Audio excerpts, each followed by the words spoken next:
I actually really, really love, and I think many of us can relate to. Doug Brush is here to talk about mental health in the information security field, and the topic title is "You Don't Have to Be Crazy to Work Here."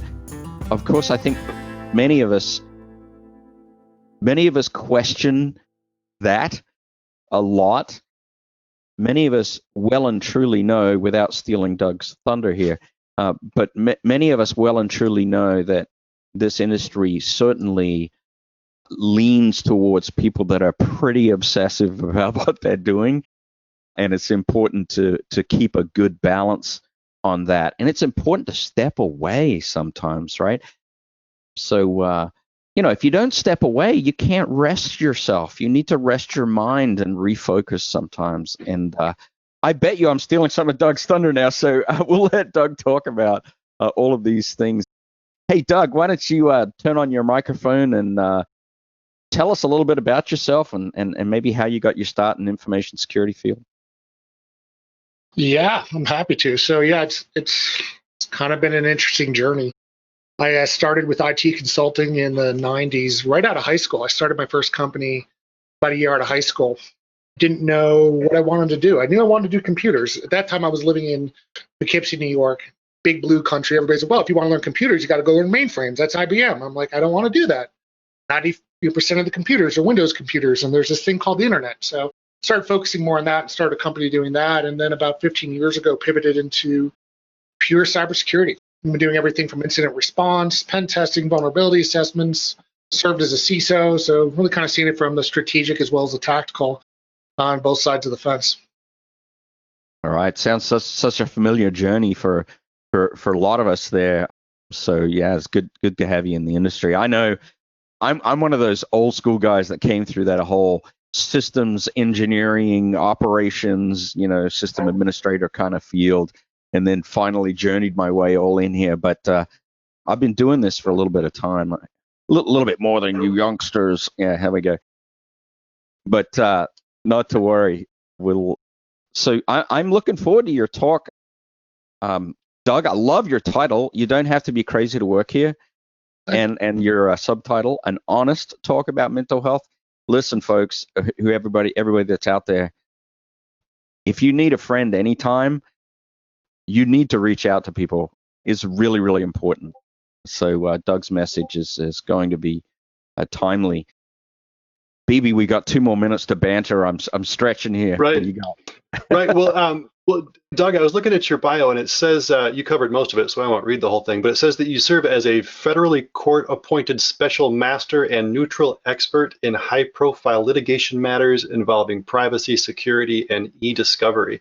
We got just a couple minutes before you start, but how do you get started in that? What does that look like? That's, I think, an interesting branch for people who've been in it for a little bit. What does that look like? I'll definitely get a little deeper the mentality of how that occurs in my talk. But you start doing good work, putting out papers and doing research in the industry, building out a network, and eventually people come to you and say, hey, look, we need to get you involved in this litigation matter. And that's really where I got started, was computer forensics around litigation, built my brand around that and got more involved in the litigation side, and just kind of grew and grew till points where, there's some very, very high profile ones that I'm cautious about naming by names, because it's hopefully going to be finally wrapped up after about 10 years in federal court in California, where I served as neutral special master in a very, very well-known case.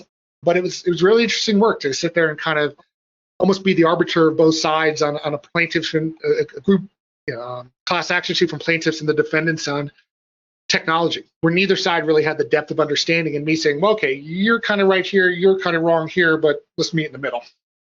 Nice. Wow. That's great. I love how you started that. You got there by doing things and putting things out in the community, getting your name out there. But it sounds like you weren't like trying to name. You're sharing what you know. You're putting out papers. You're being helpful, and that comes back. So often I see that people who are putting things out there, good things come back. You do good things, and good things come back to you. Yeah, I tell everybody this is my biggest mentoring thing, and I mentor with Blue Team Village through DEF CON, and everybody's like, well, how do you get started? I'm like, research, put things out, give to get. The more you give, the better the returns in this industry. This is not something this is not an industry where you can just be a taker.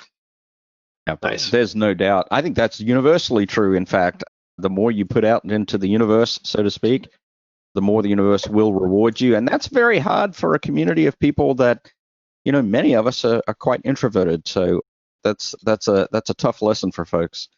But, without further ado, we have managed to banter our way across the top of the hour. So we're going to turn it over to you, Doug. So we're going to drop off the camera and let you start your presentation. So welcome, everybody. This is Doug Brush. And have at it, sir. Take it away.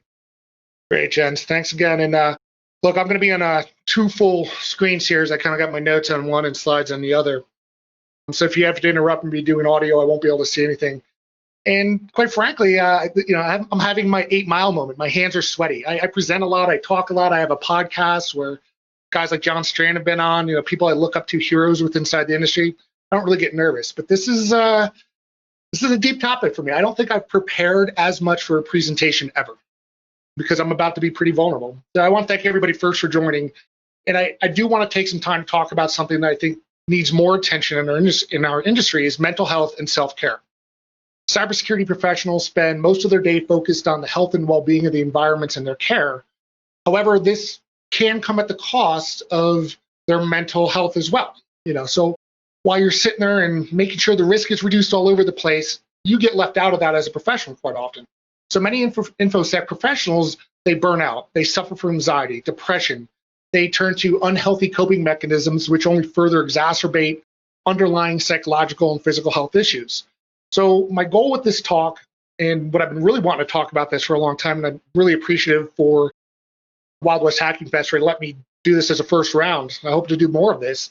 But my goal is to really alleviate the stigma around mental health, stress the importance of an open and frank dialogues about the serious issue that's impacting our community. I'll share my journey, which is going to be heavy for me. I'm going to talk about things I've only talked about with close friends, and reverse engineer the stigma of mental health in business and look at ways we can hack mental health in productive and meaningful ways. I only have one ask for everybody is try to focus on me. Yes, I love being the center of attention. For anybody that knows me, that's part of who I am and my brand and what I'm saying. But I think we're getting into some important subjects right now. I really want people to kind of be engaged, take something away from this and bring it back to me. I'm here for everybody. As we kind of said before we started, reach out to a friend. I'm here for everybody. Like I think I should get my therapist by proxy card because I help so many other people when I can because we need each other. So please put down the cell phones, mute the alerts, and let's work on this focus together. So let's get started. I do want to start that I will warn you there will be some uncomfortable subjects as well as triggers. And so triggers are those things that, to put it mildly, kind of haunt us. And when discussed, can make you feel like you're experiencing past trauma. And you might not even know it's happening. Sometimes you don't even know why. And so last week, as I'm preparing for this presentation, I'm listening to other mental health things and Tim Ferriss' podcast, which was kind of an impetus for me starting my own podcast. And I follow a lot of his life hacks. I'm listening to him become very vulnerable and open about on his last podcast about being sexually abused as a child. I have no recollection of that ever happened to me. I don't know a lot about my past childhood stuff because I'm 43 years old and I barely remember last week because I work in cyber. But I'm listening to this and about 20 minutes in, I'm shaking, I'm starting to cry, and I don't know why. And I'm just listening to him talk. Whether it was his voice or the subject matter triggered something in me, and I had to stop. And I couldn't listen anymore. I still haven't gone back to it. I made my wife listen, and I was like, are you hearing what? Like, she goes, no, there's definitely things he was talking about that I've said that there's underlying trauma that you've had and things you need to work on. So it can happen. So please do not feel that you need to sit through this if you start feeling bad. Turn off, walk away, recenter, but please do not try to tough it out. I also want to say that I'm not a doctor, nor do I play one on TV. This presentation's information is not intended or implied to be a substitute for professional medical diagnosis or treatment. All the content, all the slides, graphics, discussions is for general information purposes only. My employer Splunk, Worldwide Hacking Fest, Black Hills Information Security make no representation and assume no responsibility for the accuracy of this information contained or available through this presentation. This is about me, my journey, and some of my research. It is not medical advice. If you're feeling like you need help, please speak to your physician before embarking on any treatment plan. Never disregard professional medical advice or seek delay getting medical treatment because of something you heard me say. I'll talk about networks and how you can, secure a SOC, but do not take my advice on medical treatment. This is just for your information. And I do want to cover some definitions. And so when we talk about mental health and self-care, we also see this new term that I only become more recently aware of called neurodiversity. So I do want to kind of touch on those, although neurodiversity, we're not going to get into depth with on this, but because of the purview of what we're talking about, it's kind of important in the workplace. So mental health, as defined by Health and Human Services, includes our emotional, psychological, and social well-being. It affects how we think, feel, and act. It also helps determine how we handle stress, relate to others, and make choices.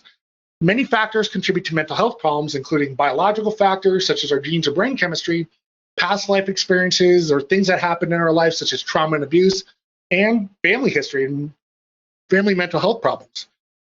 So that's kind of what we look at the terms of mental health. Now, self-care is a little bit different and obviously goes hand in hand, because self-care is any activity that we do deliberately in order to take care of our mental, emotional, and physical health. These are not passive actions per se, but things we do with intent that are self-initiated and self-controlled to be better about our well-being. And again, neurodiversity is kind of a new topic, and I've been kind of researching this, and I first actually came about, I recently joined Splunk a couple months ago, and I saw there was a neurodiversity group that was part of all the different diversity and inclusion actions. And, right now, again, I'm focusing on mental health. And my other big thing is that my mission after I solve mental health in this industry is to focus on diversity and inclusion.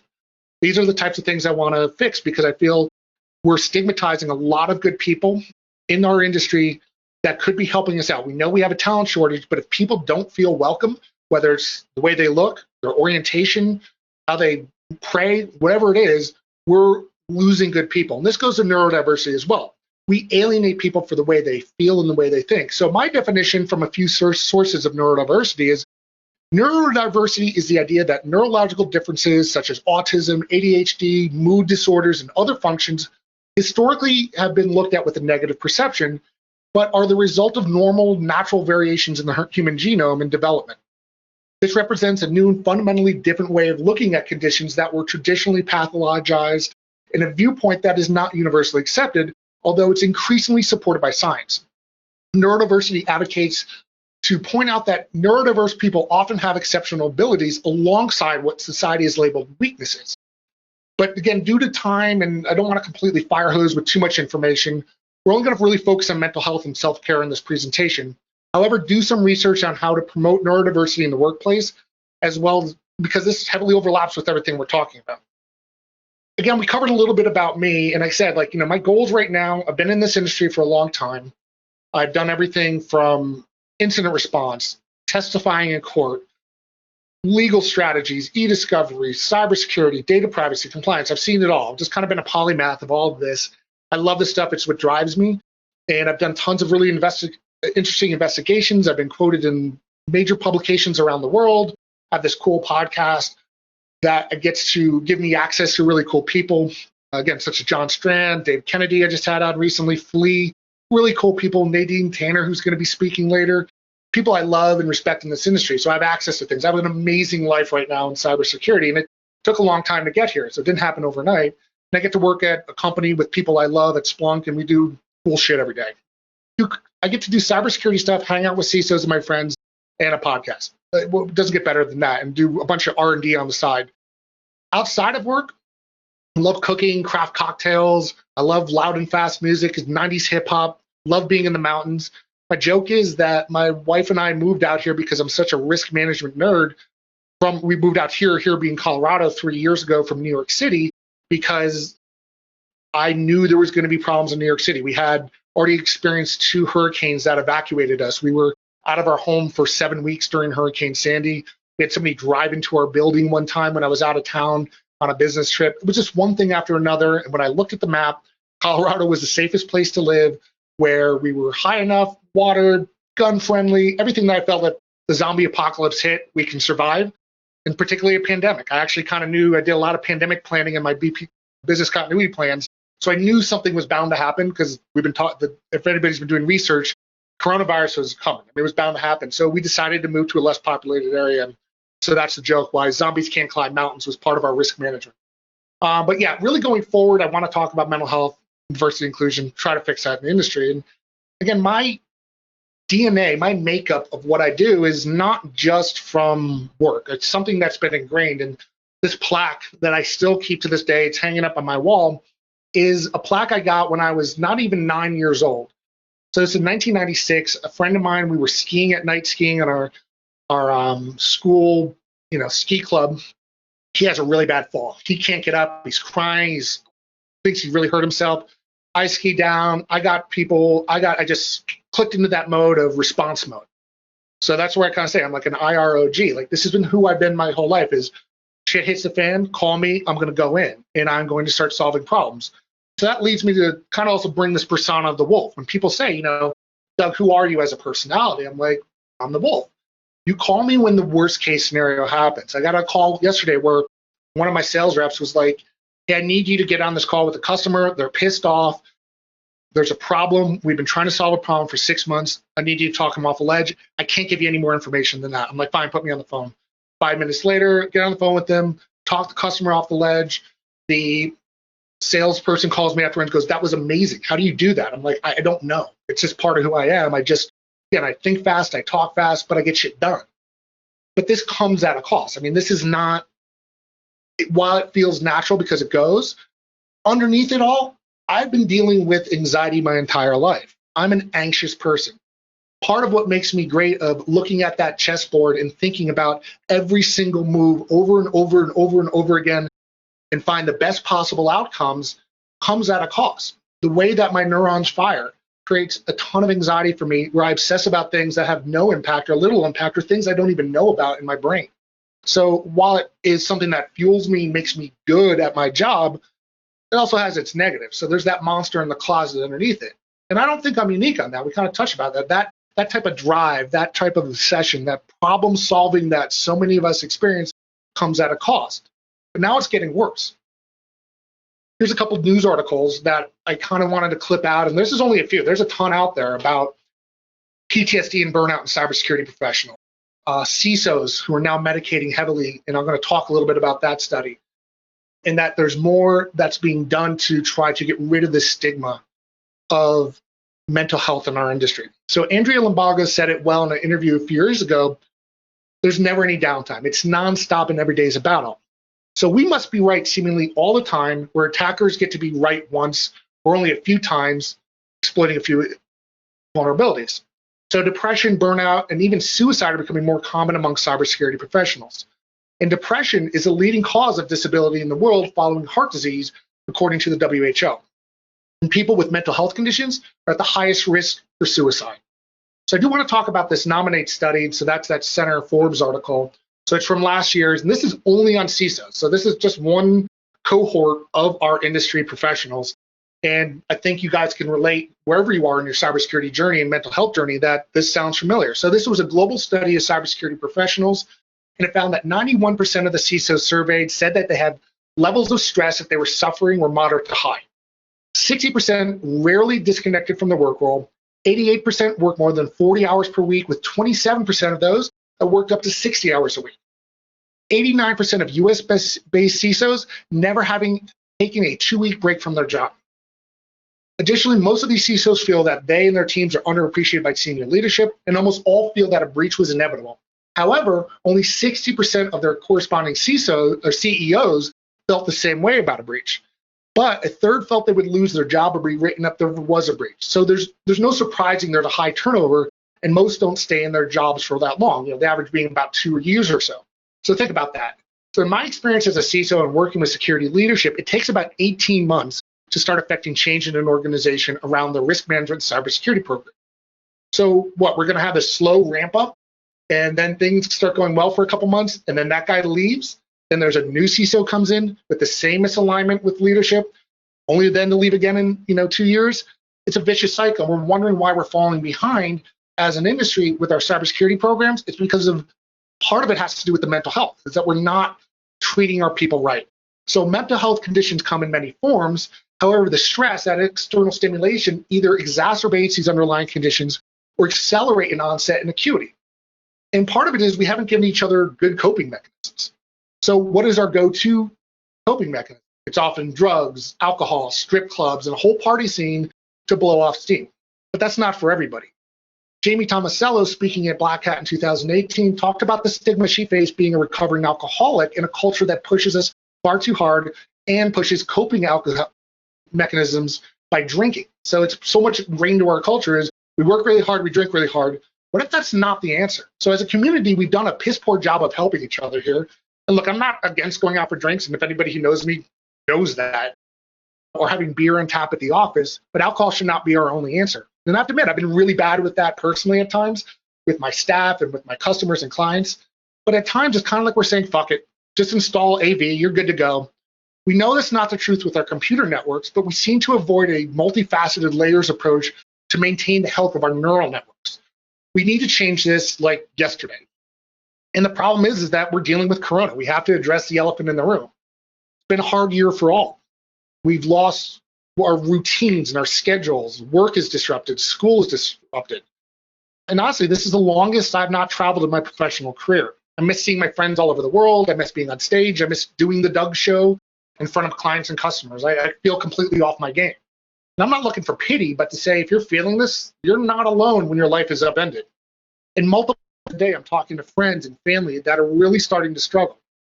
I would do anything for those close to me, but I have to admit I feel completely helpless at this time. Right now, I can't just sweep in like the wolf and just fix things. There's this unrelenting horizonless in this COVID world. And what worries me is the long tail effects of this. And that can be really devastating. We're seeing suicide rates are on the rise, and particularly in my home state of Colorado. Pretty grim. This toxic stress, as you can see, there was a wave of suicides in northern Colorado. People feel helpless. And that's okay. We have to identify with that emotion. However, I do feel we need to address it. So we might feel helpless, but we're not hopeless. So we have to talk about this. Mental health cannot be avoided as a topic in cybersecurity any longer. And so my pledge to this community is to raise awareness and remove the stigma. I definitely do not have all the answers, and I won't pretend to, but I will not be shy to talk about this issue any longer. We are hackers. We can figure out a better path forward. Now, Corona aside, which is obviously the elephant in the room, but it only exacerbates the underlying issues. We still need to do root cause analysis on the profession itself. So I started thinking, how the hell did we get here? And information security as an industry is still relatively new. It's a bit of a Frankenstein monster brought to life by IT, consulting, operations, legal, compliance, privacy. So we have a bit of an identity crisis as we're entering our teenage years. And with that, I feel we've adopted a lot of good business practices, but also a lot of negative. There's so much pressure to work harder, work longer, just tough it out. Aggression, aggression, aggression. I do well in it. I'm a type A personality, but as we talked about it, it has a cost. But this type of mental construct also does not work for everybody. The staff I've hired over the past 5 years have wanted a work-life balance. Money, titles, glory are less and less important to them. And as an industry, I feel we do not have a good answer to these needs. I've had some ideas and I could show what works financially, but these all have to be kind of adopted and tested and peer reviewed. Also, another factor before I touch on my journey is that lives can be on the line with cyber. And that's an odd thing. That's so much different than when I, dealt with IT. So if you're in certain parts of the industry of cybersecurity defense, that's pretty heavy. So again, when I was in IT, I can always blame a bad patch for a down server.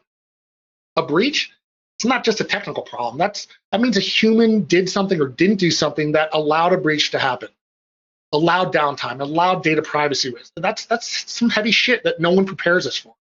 Again, we have to be right all the time or else. And that's not fair. It's not healthy or scalable. So I do want to talk about my journey, and this is some of the folks that have known me professionally. I've touched on this, and I've kind of mentored and coached them through this. So it's not meant to be long, and this is not everything.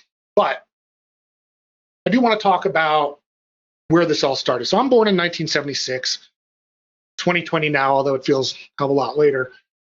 But it really wasn't until I was a teenager in 1993 where I had my first bout of anxiety. Growing up, I always felt kind of different or out there as, a punk, skater kid, into technology, computer nerd. I did not jive well with the Poughkeepsie, New York, upstate New York jock crowd, as you can imagine. So I was often targeted for abuse and bullying, assaulted at times, just for being who I am. So I was made to feel pretty insignificant, pretty wounded growing up, particularly as a teenager. It sucked. I'm not going to lie, it hurt. So what happens as a teenager when, I have really supportive and loving parents, they were there for me. But, even with social circles, you don't find good coping mechanisms. So you turn to alcohol. Maybe I was trying to drink too much. Then we started smoking weed. And this is in the 90s before it was more normalized, let's say, in the environment that we have now in different states. So I just wanted to smoke weed. And I didn't have any guidance. I'm 17 years old. And for some reason, I wanted to smoke the pain away. Like, I wanted to be as high as fuck to not feel anything. Unfortunately, this caused a massive, massive panic attack for me that lasted for days. I had massive anxiety going on for a week that disabled me in a way that I couldn't really function. Went to the doctor multiple times for, racing heart, thinking, oh God, I'm 17-year-old, going to have a heart attack. And they're like, no, we don't know what's wrong with you. Did blood tests, everything's coming back fine. Your blood pressure's up, we don't know why. It wasn't until a doctor said, dude, you're having a panic attack over and over again. You're just having it. And finally I got some, treatment then, but I was like, I don't know what that is. The world didn't prepare me for that. I didn't know that there was something mental there. And, on top of all the issues that I was dealing with that drove me to not want to feel a certain way, now I feel worse because I'm thinking I'm broken. I have a mental illness. But I got over that and I went through. And then a couple years, later, I start my own business. So in the late 90s, I started a computer consulting company and it started going really well. Really doing well in Poughkeepsie, New York. Started getting clients in New York City. Started working with big banks like Merrill Lynch and doing these really boutique, bespoke network deployments with security around them. And it was going really well. But, I'm in my late teens, early 20s. I don't have all the coping skills to know what the hell I'm doing. Again, great parents' guidance, some good friends, but in business, I didn't know what was going on.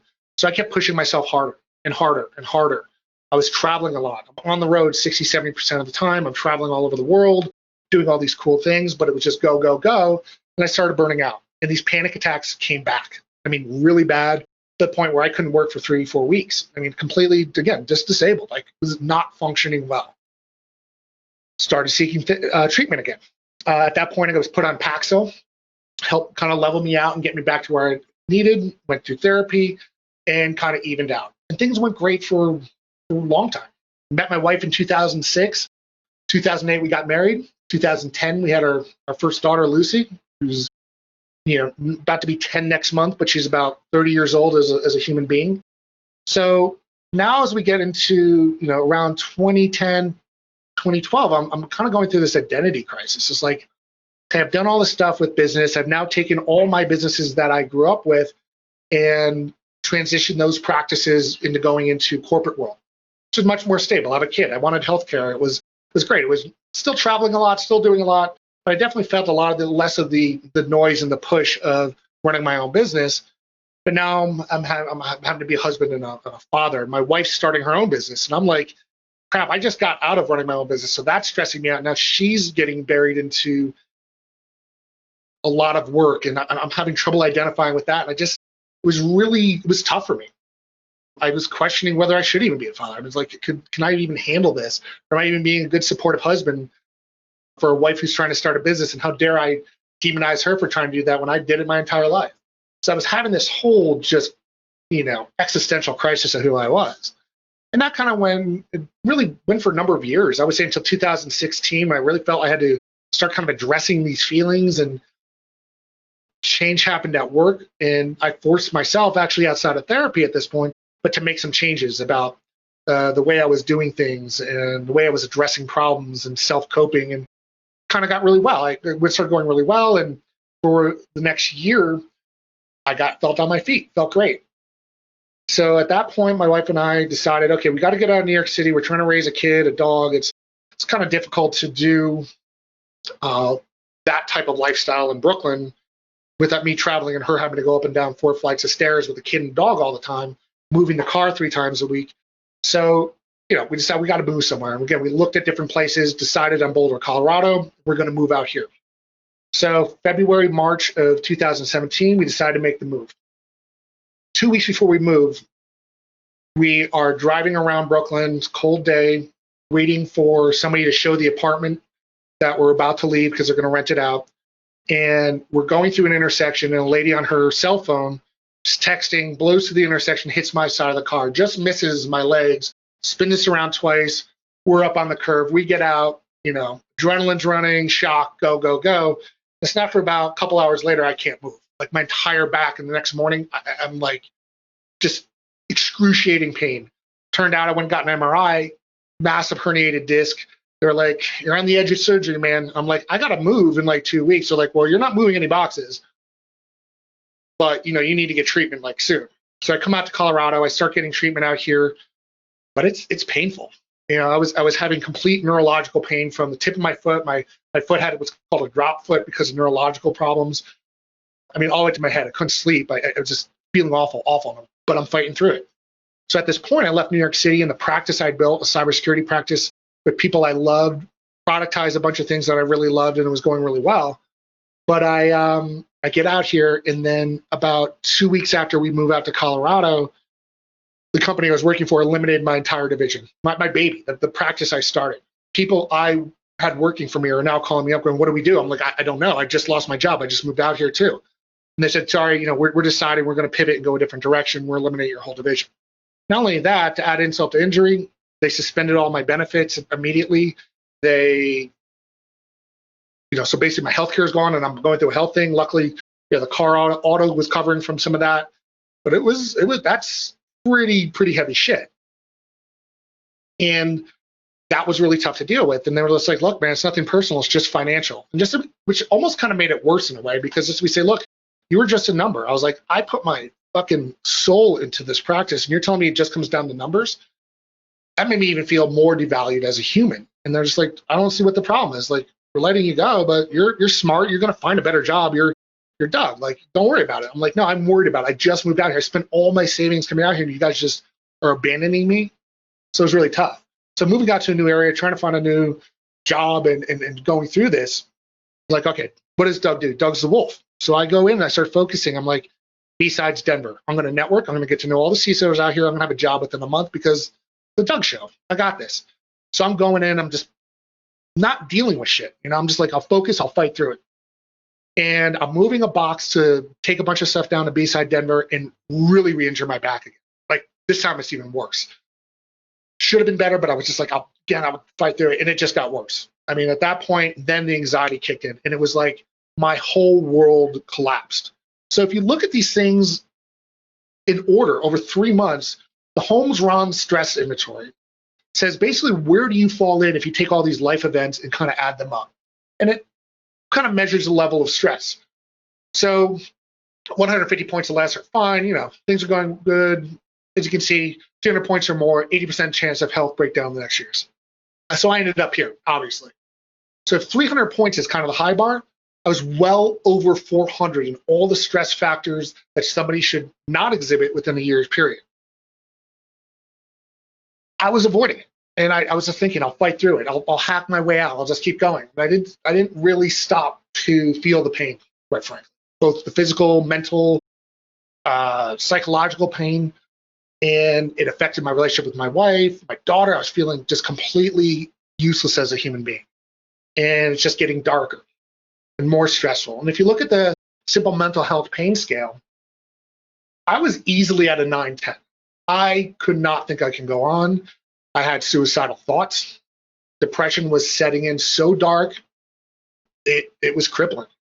I couldn't sleep, didn't feel like eating, feeling like a completely useless human being to my friends, my family. Now I can't provide to them. We're struggling out here, and it's just the world's collapsing. And depression's an interesting thing, because there's one thing to feel blue. That's a natural human emotion. But the psychology of depression and what that cycle is in your brain is best described in this article or book on a passage from William Styron in his 1990 memoir of depression, Darkness Visible. And then normally I don't read from slides. I'm not that guy. But I think it's important to hear the words of this as well as you read it. So I'll read it. The gray drizzle of horror induced by depression takes on the quality of physical pain, but it is not an immediately identifiable pain like that of a broken limb. It may be more accurate to say that despair, owing to some evil trick played upon the sick brain by inhibiting the psyche, comes to resemble the diabolical discomfort of being imprisoned in a fiercely overheated room. And because no breeze stirs this cauldron, because there's no escape from this smothering confinement, it is entirely natural that the victim begins to think ceaselessly of oblivion. that level of pain and despair is, I can't even describe it. And it's not that you want to end your life. It's just you want the pain to stop because it doesn't feel like there's ever going to be there. So I'm feeling physical pain, emotional, and like it was bad. But I finally had a breakthrough. I finally found the right therapist. I mean, again, I didn't have insurance at this point. So I'm trying to find somebody that would take me without insurance because my dickhead company suspended all my benefits and didn't give me a severance back. So now it's like, crap, how do I find somebody? Found somebody who's great.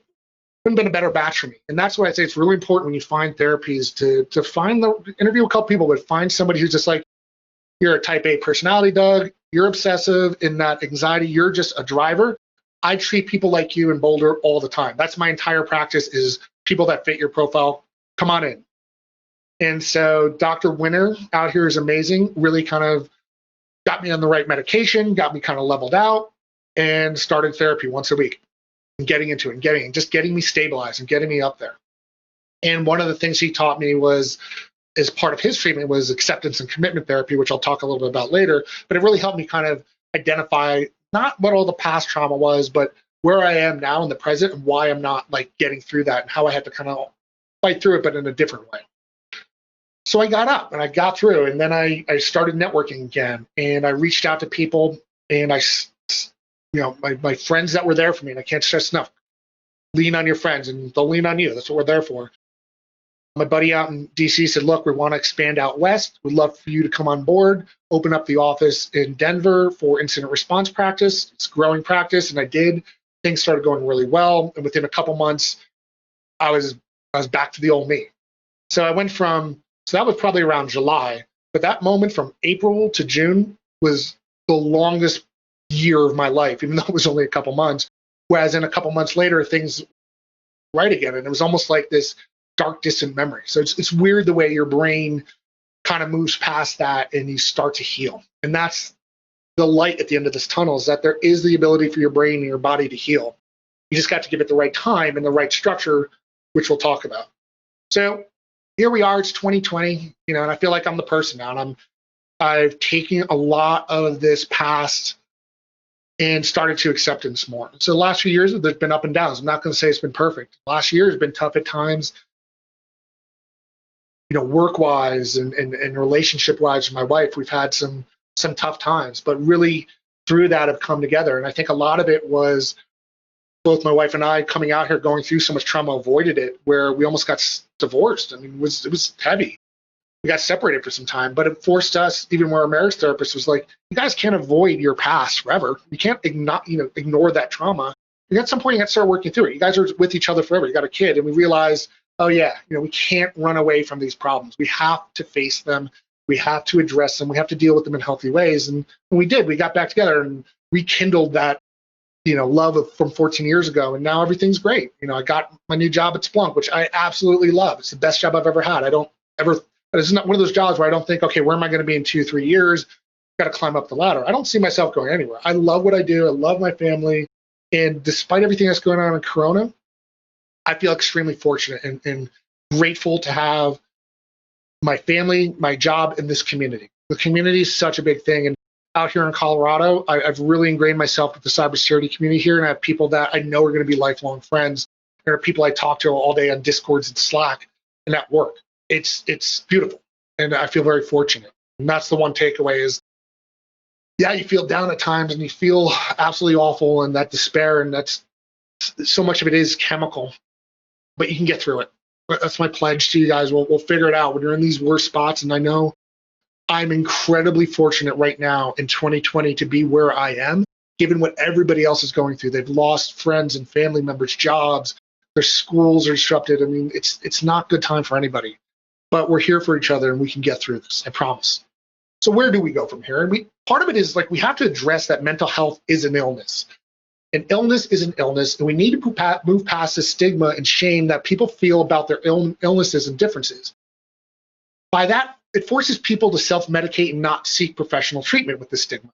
We wouldn't tell somebody who's diabetic to just suck it up and smile. We also wouldn't call them names like we would call somebody who's crazy or retarded or something else. We wouldn't call this diabetic, insulin baby. What's the problem? You can't have a cupcake? And so we need to stop treating each other that way. And I bet many people who have had experiences where they didn't feel really well mentally that day probably called into work and used a physical ailment, say, I have the flu or something else, just an excuse to take a sick day and say, I need a mental health day. We need to grow past this. And people say, well, why, Doug? You're just being, a snowflake. You're just altruistic. And I'm like, no, I'm Doug the businessman. I can be capitalistic and altruistic at the same time. So, what if I told everybody that I constantly looked out for the mental well-being of my staff, and it resulted in people that were happier, therefore did better at their jobs? I've had a higher employee satisfaction, happier customers as a result, with more top-line revenues and greater profit margins. Because quite frankly, when people feel their best, they perform their best. Full stop. Mental health versus business is not a zero-sum game. Everyone can and should win in these scenarios. So you may ask yourself, what are some of the steps we can take? First, talk openly about mental health. That's just the first step. Let's create the dialogues and educate yourself and others about some of these stigmas that exist. Be conscious of your language. Again, when we say, oh, that person's just crazy or something, it does. It carries a negative stigma, causes people to feel different. As much as I want to be the most un-PC person in the room, I have to realized I also have to be mindful of other people as well. And that also encourages equality between physical and mental illness. Again, we wouldn't treat somebody with a physical disability the same way we would treat people with mental disabilities and vice versa. We have to look at it as they're different but same in many of the same regards. So with that too, you have to show compassion for those with mental illness and be empathetic. Choose to empower over shame. Don't feel bad about this. Say, this is something this is part of this crack in me is part of my beauty and my strength. And you have to be honest about treatment. We can't just say, look, when I hurt my back, I went to physical therapy.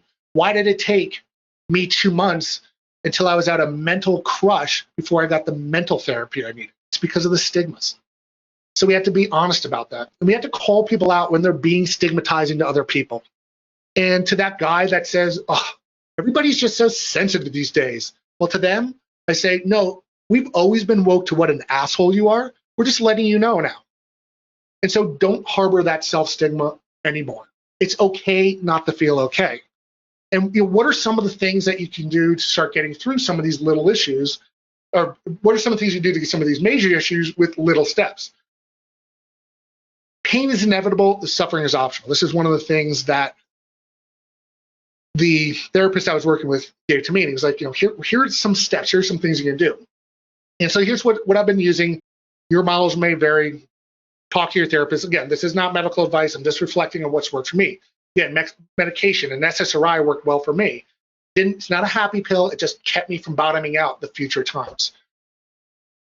The acceptance and commitment therapy was really helpful for me. And acceptance and commitment therapy from psychology today is defined as an action-oriented approach to psychotherapy that stems from traditional behavior therapy and cognitive behavior therapy. So it's this kind of evolution of it. And it's really teaches people do is to stop avoiding and denying and struggling with their inner emotions instead of accepting that these deeper feelings are appropriate responses to certain situations and should not prevent them from moving forward with their lives.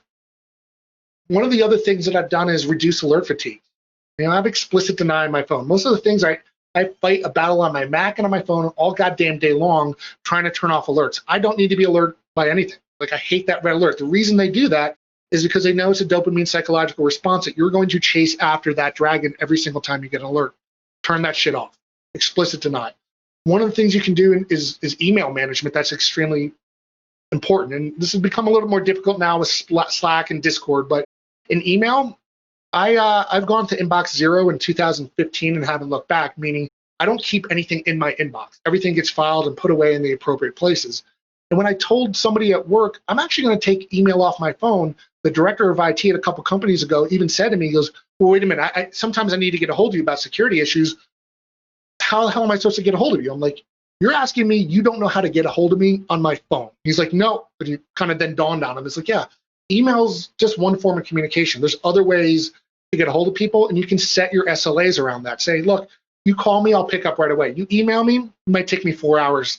There should not be this expectation that you're available all the time. So I had to reduce some of that availability and kind of alert fatigue. It just came into creating a lot of schedules for myself. And I got rid of a lot of the multitasking, focused on deep work and blocking out times on my calendar So I could do things like the Pomodoro technique, where I would focus on 3 things and just turn off everything else, get that thing done. I would feel good about accomplishing something for the day. Then I can dick around on Slack for an hour, then go back to check out some emails, and then focus on some more deep work. So by setting these schedules, it's allowed me to kind of manage the expectations around my communications, but also get things done where I don't feel like I'm never getting anything done. If everything's a priority, then nothing's a priority. And a lot of it's setting a morning routine. So when I get up, before I touch any technology, I do my meditation with Headspace. I found it was incredibly helpful for me to kind of just slow down those obsessive thoughts and just kind of center myself, and then journal right after that. And this application called 5-Minute Journal that I use, it works really well to help you kind of do some gratitude work every morning. I felt diet and hydration were really good. Just kind of keeping, what you eat and what you drink. And so just kind of making sure that cycle's working well within your body, because this is all about getting your body into cycles and rhythms and your circadian rhythm on norm. And this goes to sleep too. Try to go to bed around 9 o'clock, get up at 5 a.m. Set that routine every day. And then exercise as much. I mean, there's tons of studies you can read about how exercise releases dopamine. It does other things inside your body to create a sense of well-being and make you feel better. And it's just good. And right now it's hard. A lot of this, like right now, I'm in my home office. It feels like a prison. I'm going to force myself to take these breaks and get outside and go walk, even if it's just 5-10 minutes, or go jog. And a lot of it too is, going back to what we were talking about drinking, it's taking these drinking breaks. I'll go take a month, 6 months off where I'm like, I'm having too many, just even glasses of wine. It's not enough where I'm feeling like I'm hungover the next day, but just not on my game. I'm like, I got to edge this back before it gets out of control. So early intervention and deciding on your behavior is really important before it gets too bad and takes more. And overall, I've just learned to be more accepting of who I am and focus on being in the moment. So one thing my wife told me all the time, she's like, you're never in the moment. And that's kind of who I am. Part of my depression is living in the past, thinking about past things I did or could have done better. My anxiety is living in the future. What can I do next? But being in the moment, I avoid that. And I don't think it's because of anything meaningful in a way. It's just how I'm wired. But it's forcing myself to be more present. And I don't have to fix everything. That's one thing my therapist says. Like, Doug, you're never going to be content. The way your brain works is to continually hack, reverse engineer, break and rebuild things. This is not something that you're going to be able to fix, Doug. Your mental illness is something that's to be with you the rest of your life. You learn to accept that and cope with it, but stop trying to fix it all the time. And that's the daily battle with me, because I'm thinking, now I missed something. There's got to be a better way. Let me research something else. It just doesn't work that way. And so there's these other things that when we talk about self-care that really kind of play into this and are really, really helpful, I think, in ways of coping with a lot of the things that are going on, particularly right now. So self-care, again, is what you deliberately do for yourself to establish and maintain health and to prevent and deal with long-term illness. So think of it as these proactive and preventative steps you would take at work. Your vulnerability research, your threat hunting, your patching, your firewalls, this type of things that you would do before an event. So it helps your body also regulate serotonin and dopamine, which are the two more popular neurotransmitters that help regulate mood and well-being. So serotonin does a bunch of stuff in your body. It's thought to regulate anxiety, happiness, and mood. With low levels of the chemical have been associated with depression and anxiety. Dopamine is known as that feel-good transmitter. It's the one that your brain releases when you eat food or you crave things or when you have sex. It contributes to feelings of pleasure and satisfaction as part of your pleasure reward system. It's important neurochemical boosts mood and motivation and attention. It helps regulate movement, learning, and emotional response. So these two work really well, and there's things you can do. And one of the things I encourage people to do, and I want you all to do this tomorrow, before you wake up, again, don't touch your phone. I want you to sit down and on a pen and paper, write down 5 good things about yourself. I bet that sounds a lot easier than it is. We can all think of all the negative things about ourselves, but I want you to write down 5 meaningful good things. It's going to be a lot harder than you think, but it's going to start getting your thought processes end up going in a better direction and stop focusing on the negative.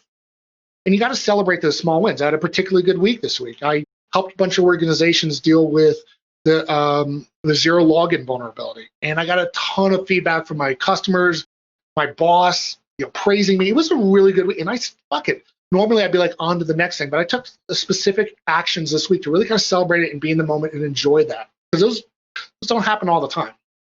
And, we talked about it before, calling friends, reach out, call people, talk to them. Don't be afraid to ask for help.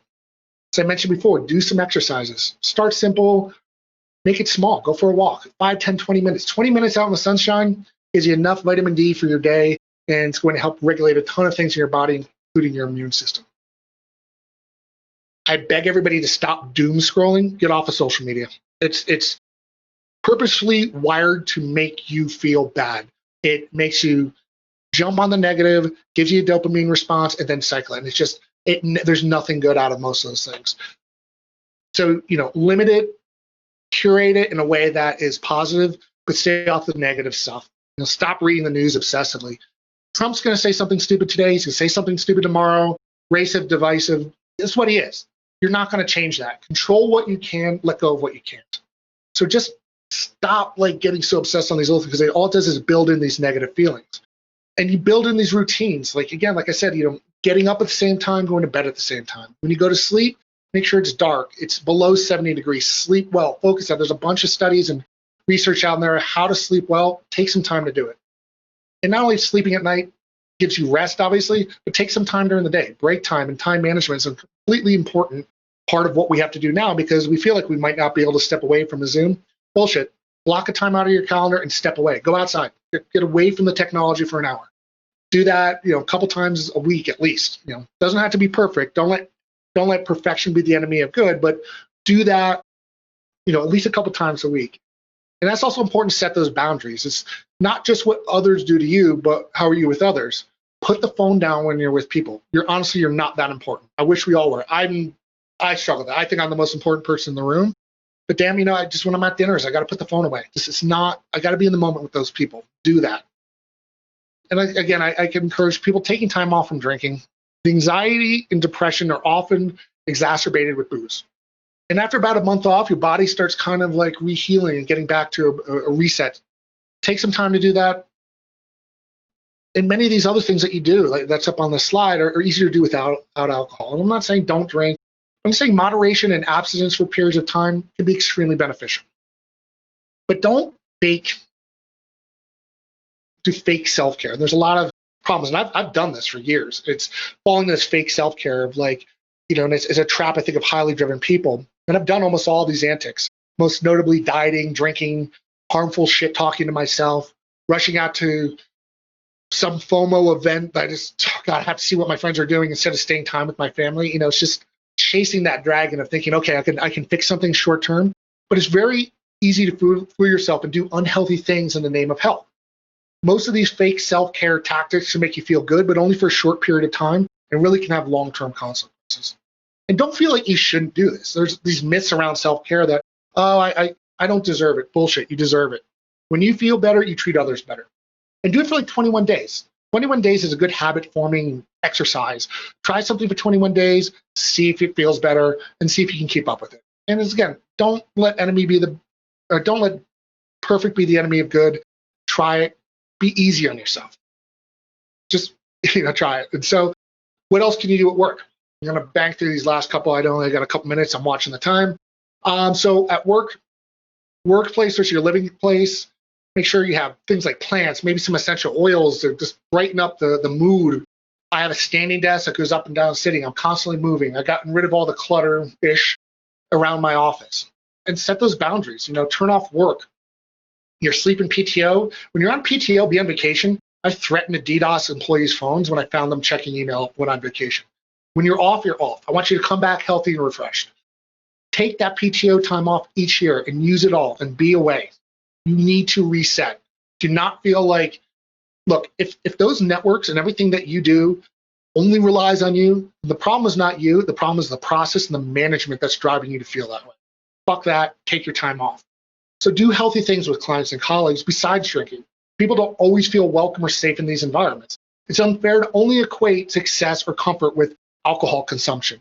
It can lead to very bad outcomes. I've got those Christmas story parties, Christmas party stories. I'm sure you all do. I have multiple of those. I've seen those things that never go well. And that offers in a lot of risk if you're running a business or managing people. So there's other ways to get off this high stress and letting off steam by just going bananas, One of the things I did out in Colorado, I started a ski and snowboard and bike club. And I take my customers and colleagues out to go do outdoor stuff. And still go to bars and out to eat occasionally, but we got to mix it up. Find some outdoor things to do with these people, and people will appreciate that. And finally, don't just give this lip service, man. It's like change happens with intent. It's not going to happen on its own. Okay? So get out there, and I'm going to close with just a couple thoughts. Robin Williams, as you all know, committed suicide several years ago, and this quote is stuck with me, haunted me more than anything, that everyone you meet is fighting a battle you know nothing about. Be kind always. And this is true. You never know what somebody else is going through. You just don't. And so instead of jumping down people's throats, particularly now with everything that's going on, just be kind. And first, forgive yourself. Be kind to yourself. Be vulnerable. This was hard for me. But like we do with vulnerabilities in our networks, like exposing these vulnerabilities, talking about them, addressing them, allows me to try to work on them, patch them, fix them. It's the only way you can really addressing these challenging areas and blind spots is how you improve. How you improve your cybersecurity programs, how you're going to improve yourself. You can do the same with yourself. And ultimately, be like Dalton. If anybody's a Roadhouse fan, be nice. Just be nice. I know it sounds so easy, but I bet there's a million times a day right now where your blood's boiling, you're on edge, and you want to jump down somebody's throat. Just take a step back, take 5 deep breaths before you fire off that email, going down somebody's throat, walk away from it, come back, read it again. You might not need to send it. Because ultimately, you can't control other people in most of the situations that's occurring right now. You can only control how you choose to respond to these problems and to other people. So go out there, be well. So choose to make time for your wellness, or you'll be forced to make time for your illness. I greatly thank everybody here for allowing me to be this vulnerable and talk to you about this. And please reach out to me. Let's fix this problem in this industry together. Thank you. Oh, wow. Really, Doug, thanks so much. I resonated with so many things that you were talking about. I have suffered myself. I know so many other people that have suffered with not balancing their life correctly, with not doing the things that you are suggesting.